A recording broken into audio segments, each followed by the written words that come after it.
Welcome to new studios. मैं हूं आपका होस्ट कृणाल।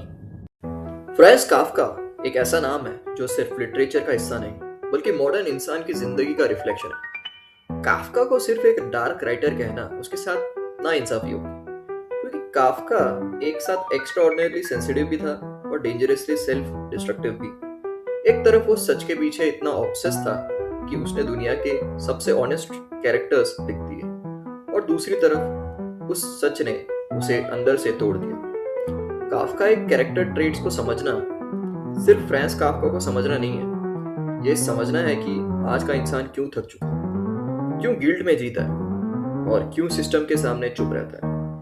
इस वीडियो में हम फ्रांज काफका के पॉजिटिव और नेगेटिव कैरेक्टर ट्रेट्स दोनों को देखेंगे, बिना हीरो बनाए, बिना उन्हें विलन बनाए, क्योंकि काफका परफेक्ट नहीं था और शायद इसीलिए वो इतना रियल था। तो अगर तुमने कभी फील किया है कि तुम बहुत ज्यादा सोचते हो, तुम खुद से ही डिसअपॉइंटेड रहते हो, ये सिस्टम तुम्हें एक नंबर बना रहा है, तो ये वीडियो तुम्हारे लिए है। चलो शुरू करते हैं फ्रांज काफका के पॉजिटिव ट्रेट्स से और फिर उन नेगेटिव ट्रेट्स तक जो उसे जीनियस भी बनाते हैं और ट्रेजिक भी।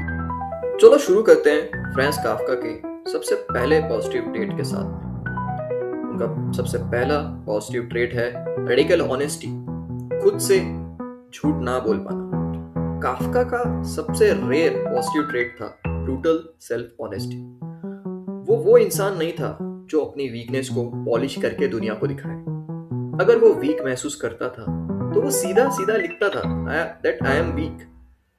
अगर उससे लगता था कि जिंदगी मीनिंगलेस है तो वो उसे फिलोसॉफिकल कोट बना के नहीं छुपाता था, वो सीधा बोल देता था। काफका जानता था अगर मैं खुद से झूठ बोलूंगा तो जो लिखूंगा वो भी झूठ होगा, इसलिए काफका का लिखना कभी मोटिवेशनल नहीं लगता, लेकिन ऑथेंटिक जरूर लगता था। वो रीडर को होप नहीं देता था, वो रीडर को सच के सामने खड़ा कर देता है। रियल लाइफ पैरेलल में अगर हम बात करें, जैसे कि सोशल मीडिया पे कॉन्फिडेंट दिखते रहना, अपनी लाइफ को बहुत ही ज्यादा सॉर्टेड लाइफ दिखाना, लेकिन रात को एंजाइटी के साथ सोते रहना, काफका वही रात लिखता है। वो वही सच लिखता है जो हम एक्सेप्ट नहीं कर पाते। लास्ट में मैं ऐसा मॉरल में यही कहूंगा, सच बोलना तुम्हें पॉपुलर नहीं बनाता, लेकिन तुम्हें रियल जरूर बनाता है, और लॉन्ग रन में रियल ही याद रखा जाता है। फ्रांज काफका का सेकंड पॉजिटिव ट्रेट है deep and uncomfortable thinking, surface life accept ना करना। काफका शैलो लाइफ जीने के लिए बना ही नहीं था।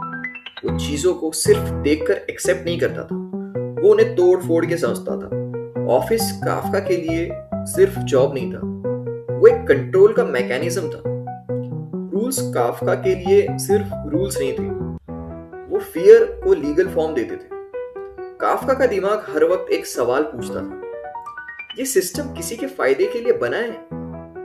और जब दुनिया जवाब नहीं देती थी, काफका को और ज्यादा सफोकेशन होती थी। इसी वजह से काफका की स्टोरीज कंफ्यूजिंग होती है, क्योंकि लाइफ खुद कंफ्यूजिंग होती है। रियल लाइफ पैरेलल में हम रोज फॉर्म्स भरते हैं, अप्रूवल्स का वेट करते हैं, ईमेल्स का रिप्लाई एक्सपेक्ट करते हैं, और हमें नहीं पता होता प्रोसेस चल रहा है या हम गुम हो गए हैं। काफका ने इसी फीलिंग को वर्ड्स दिए।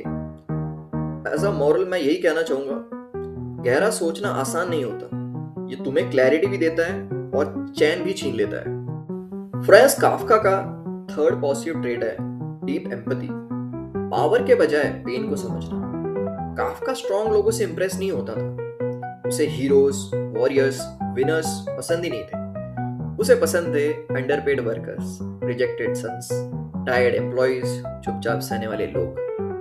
काफका जानता था पावर वाले लोग सिस्टम के साथ खड़े होते हैं और पेन वाले लोग सिस्टम के नीचे होते हैं। इसलिए काफका के कैरेक्टर्स कभी भी चिल्लाते नहीं, ना रेवोल्यूशन लाते हैं, बस इंड्योर करते रहते हैं। और काफका के लिए इंड्योर करना भी एक काइंड ऑफ करेज था। रियल लाइफ पैरेलल में जो आदमी रोज सुबह उठ के बिना कंप्लेंट ऑफिस जाता है, घर आके थक के सो जाता है, काफका का हीरो वही है। एज अ मॉरल मैं यही कहूंगा, एम्पैथी तुम्हें पावरफुल नहीं बनाती, लेकिन तुम्हें इंसान जरूर बनाती है। फ्रांस काफका का जो फोर्थ पॉजिटिव ट्रेट है वो है strong sense of duty and discipline. लोग काफका को सिर्फ एक टॉर्चर्ड राइटर समझते हैं। सच ये है, काफका एक्सट्रीमली डिसिप्लिन था यार। वो फुल टाइम जॉब करता था, इंश्योरेंस ऑफिस में काम करता था, फिक्स्ड रूटीन फॉलो करता था, और रात को जब उसका दिमाग सबसे ज्यादा टायर्ड होता था ना, वो लिखता था। काफका ने कभी अपने पेन को जिम्मेदारी से भागने का एक्सक्यूज नहीं बनाया। वो मानता था, अगर मैं अपनी ड्यूटी नहीं निभा सकता तो मैं अपने दर्द को भी जस्टिफाई नहीं कर सकता। रियल लाइफ पैरेलल में बहुत लोग कहते हैं जब मूड आएगा तब काम करूंगा। काफका कहता, मूड आए या ना आए, काम रुकना नहीं चाहिए। एज अ मॉरल मैं यही कहूंगा, डिसिप्लिन का मतलब हमेशा मोटिवेटेड रहना नहीं होता, बल्कि कंसिस्टेंट रहना होता है। फ्रांस काफका का फिफ्थ पॉजिटिव ट्रेट जो है वो है courage to face inner darkness. Kafka अपने डार्क थॉट से कभी भागा नहीं। उसने एंजाइटी को डिस्ट्रैक्शन से सप्रेस नहीं किया। उसने फियर को पॉजिटिविटी से कवर भी नहीं किया। उसने गिल्ट को इग्नोर नहीं किया। उसने लिख दिया। काफका जानता था, अगर मैं अपने अंधेरों को नहीं देखूंगा तो वो मुझे अंदर से खा जाएंगे। इसलिए काफका की राइटिंग बहुत ही ज्यादा अनकंफर्टेबल होती है, क्योंकि वो नहीं दिखाती है जिसे हम आंख चुरा लेते हैं। रियल लाइफ पैरेलल में हम फोन स्क्रॉल करते रहते हैं ताकि सोचना ना पड़े, ताकि भागना ना पड़े। एज अ मॉरल मैं यही कहूंगा, अपने डार्क थॉट्स को फेस करना वीकनेस नहीं होता, सबसे बड़ी हिम्मत होती है। फ्रांस काफका का जो सिक्स्थ पॉजिटिव ट्रेट है वो सबसे बड़ा ट्रेट है। वो है क्रिएटिव ओरिजिनलिटी। ट्रेंड को फॉलो नहीं करना, लेकिन ट्रेंड को क्रिएट करना। काफका किसी जॉनर में फिट ही नहीं होता था। वो रोमांटिक नहीं था, वो हीरोइक नहीं था, वो इंस्पिरेशनल भी नहीं था। इसलिए दुनिया ने एक नया वर्ड बनाना पड़ा, कफास्क। इसका मतलब endless bureaucracy, meaningless trials, invisible fear, silent operation. Kafka ने अपनी कंफ्यूजन को कॉपी नहीं किया, उसने उसे क्रिएट किया। रियल लाइफ पैरेलल में जो लोग ट्रेंड फॉलो नहीं कर पाते वो पहले रिजेक्ट होते हैं, और जो सरवाइव कर जाते हैं वो हिस्ट्री बन जाते हैं। एज अ मॉरल मैं यही कहूंगा, ओरिजिनल बनाना रिस्की होता है, लेकिन वही लॉन्ग टर्म में पावरफुल भी होता है। फ्रांस काफका का जो सेवेंथ पॉजिटिव ट्रेट है वो है इंटेलेक्चुअल इंटीग्रिटी, समझने का जुनून। काफका चीजों को आधा समझ के एक्सेप्ट नहीं करता था। वो चाहता था एक क्लियर रीजन, एक ऑनेस्ट लॉजिक, एक ऑथेंटिक एक्सप्लेनेशन। और जब दुनिया उसे कहती कि बस ऐसे ही होता है, काफका को सफोकेशन हो जाता था। इसलिए काफका का दर्द ज्यादा था, क्योंकि वो समझने की कोशिश करता था। रियल लाइफ पैरेलल में आज भी कुछ लोग होते हैं जो सिर्फ सरवाइव नहीं करना चाहते, वो एक्चुअली समझना चाहते हैं, और वही लोग सबसे ज्यादा थक जाते हैं। एज अ मॉरल मैं यही कहूंगा, समझने की कोशिश तुम्हें बेचैन बना सकती है, लेकिन वही तुम्हें शैलो लाइफ से बचा सकती है। काफका का जो आठवां पॉजिटिव ट्रेट है वो है साइलेंट रिजाइलेंस। बिना शोबाजी किए सब कुछ झेलना। काफका लाउड नहीं था, वो अपना दर्द डिस्प्ले नहीं करता था, वो टूटता था लेकिन चुपचाप। इस साइलेंस को वीकनेस समझा जाता है, लेकिन असल में वो एक इंड्योरेंस थी। काफका सरवाइव करता रहा बिना किसी अपलॉज के। रियल लाइफ पैरेलल में जो लोग बिना कंप्लेंट के रोज अपनी जिंदगी संभालते हैं, उनके लिए कोई क्लैप्स नहीं होती। काफका उन्हीं के लिए लिखता है। एज अ मॉरल मैं यही कहूंगा, हर स्ट्रॉन्ग इंसान लाउड नहीं होता। कुछ लोग सिर्फ टिक के खड़े रहते हैं, और वही असली स्ट्रेंथ होती है। फ्रांस काफका के जो पॉजिटिव ट्रेट्स का फाइनल टेक अवे है, उसमें मैं सिर्फ इतना ही कहूंगा, काफका परफेक्ट नहीं था, लेकिन वो ऑनेस्ट, डीप और ह्यूमन था। उसकी पॉजिटिविटी लाउड नहीं थी, लेकिन रियल जरूर थी। काफका हमें ये सिखाता है, स्ट्रॉन्ग दिखना जरूरी नहीं है, समझना जरूरी है, जीतना जरूरी नहीं है, लेकिन सच के साथ जीना जरूरी है। अब तक हमने फ्रांस काफका के पॉजिटिव ट्रेट्स देखे, उसकी ऑनेस्टी, उसकी एम्पैथी, उसका डिसिप्लिन। लेकिन सच ये है, काफका जितना गहरा था उतना ही ब्रोकन भी था। काफका के अंदर सिर्फ क्लैरिटी नहीं थी, उसके अंदर कांस्टेंट गिल्ट, फियर और सेल्फ डाउट भी था। वो इतना ज्यादा सोचता था कि सोचना ही उसका दर्द बन गया। वो इतना सेल्फ क्रिटिकल था कि उसका दिमाग कभी उससे शांति नहीं देता था। और सबसे डेंजरस बात, काफका का सबसे बड़ा दुश्मन कोई सिस्टम नहीं था, काफका खुद था। उसकी नेगेटिव ट्रेट्स उसे लेजी नहीं बनाती थी, वो उसे इमोशनली एग्जॉस्टेड बनाती थी। इसलिए काफका के कैरेक्टर्स लड़ते नहीं हैं, वो कोलैप्स कर जाते हैं। इसलिए काफका के हीरोज जीतते नहीं हैं, वो स्लोली स्लोली डिसॉल्व हो जाते हैं। अब हम उन ट्रेट्स को देखेंगे जो काफका को जीनियस भी बनाते हैं और ट्रेजिक भी।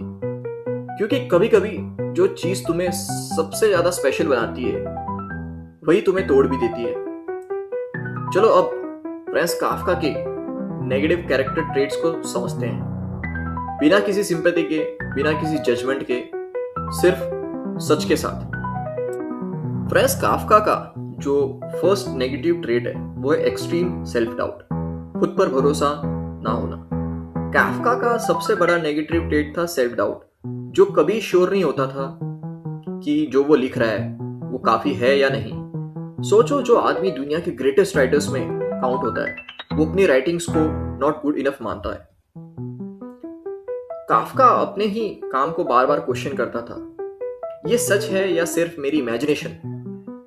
इस सेल्फ डाउट ने काफका को परफेक्शनिस्ट नहीं, पैरालाइज बना दिया।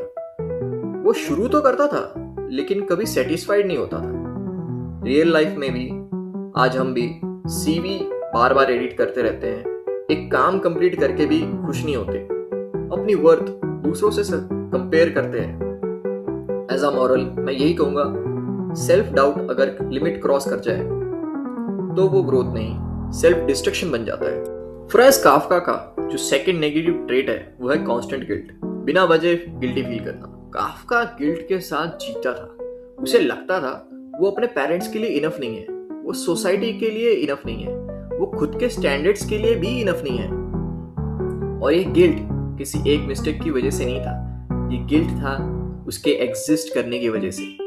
काफका के लिए जिंदा रहना ही जैसे क्राइम हो, इसलिए उसकी स्टोरीज में जो मेन कैरेक्टर्स हैं जैसे कि ट्रायल फेस करते हैं, पनिशमेंट भुगतते हैं, लेकिन उन्हें पता ही नहीं होता उन्होंने किया क्या है। रियल लाइफ में भी हम कभी कभी गिल्टी फील करते हैं बिना किसी रीजन के, मैं और बेटर हो सकता था, मैं इनफ नहीं हूं। एज अ मॉरल मैं यही कहूंगा, जब गिल्ट रीजन के बिना आता है तो कॉन्शियस नहीं होता, मेंटल टॉर्चर होता है। फ्रांस काफका का जो थर्ड नेगेटिव ट्रेट है वो है ओवरथिंकिंग, सोच सोच के खुद को थका देना। काफका सिंपल चीजों को भी कॉम्प्लेक्स बना देता था, जानबूझ के नहीं, आदत की वजह से।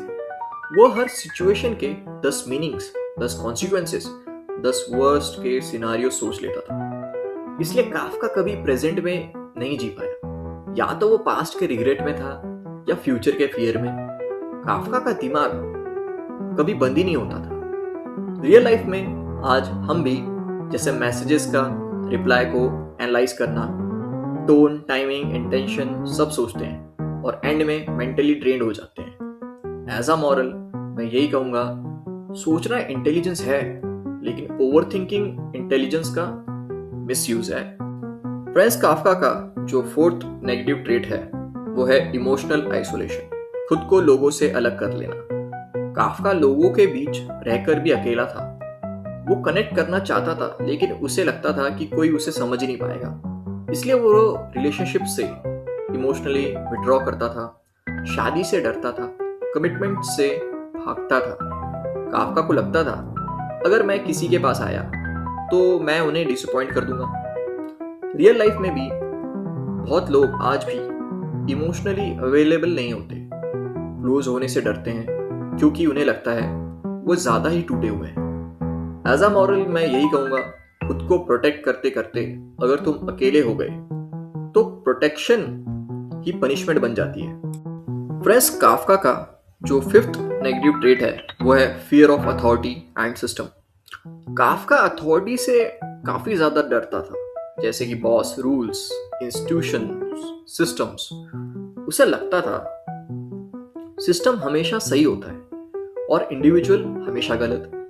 इसलिए काफका के कैरेक्टर्स सिस्टम के खिलाफ लड़ते नहीं, बस कंप्लाई करते रहते हैं जब तक टूट ना जाए। ये फियर काफका के रियल लाइफ का भी हिस्सा था, क्योंकि वो खुद एक ब्यूरोक्रेटिक सिस्टम का पार्ट था।